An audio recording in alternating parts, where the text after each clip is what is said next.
Hello, I'm John Lewis with ACRO. I'm joined today by Shelly Mui-Lipnik of Bio. Shelly is here today representing the Coalition of Small Business Innovators. Welcome, Shelly. Thanks for being here. Thank you, John. So tell me about the Coalition of Small Business Innovators. This is a new coalition, correct? Yes, actually the coalition was launched last month, and we are of 15 business organizations and associations that have come together in the high-tech, clean tech, nanotech, and obviously biotech and medtech space, and we're looking at various tax proposals. So this is not purely a biotech effort. This is a much broader coalition.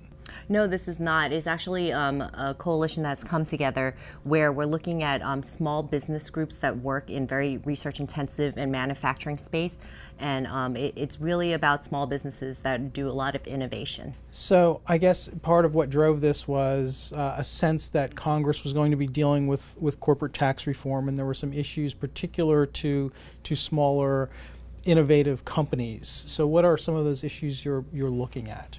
So when we first looked at this, everyone's talking about corporate tax reform. What we really drove the conversation for these groups coming together is the capital markets are tightening up right now, and what's happening out there is that not just corporate tax reform or any type of legislation that comes up, we felt that the current tax code is not really incentivizing private investment, particularly into small businesses that are very research intensive. They do a lot of manufacturing. What we're trying to really do is make some changes within the tax code that leverage private investments back to these small businesses that do a lot of innovation.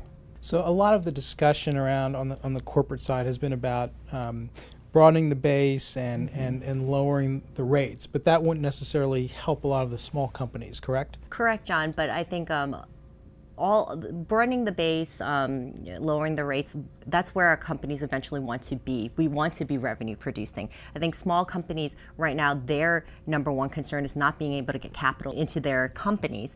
So I think what happens is that we need to be able to have private investment into these companies so that one day they will be revenue producing. So I think if we make various changes for these companies who are in a loss position, it would be more impactful for them on the earlier stage. What are some of those specific provisions you're looking at? So we're looking at various proposals that would be helpful to get investors to invest in these companies. I'm not going to go too much into detail, the nitty-gritty, but a lot of these companies are in a loss position. They have a lot of tax attributes that they can't use today. What we're trying to say is make it more of an incentive for the investor on the investor end to invest in these companies, and therefore we could get capital and get jobs and research going in these companies.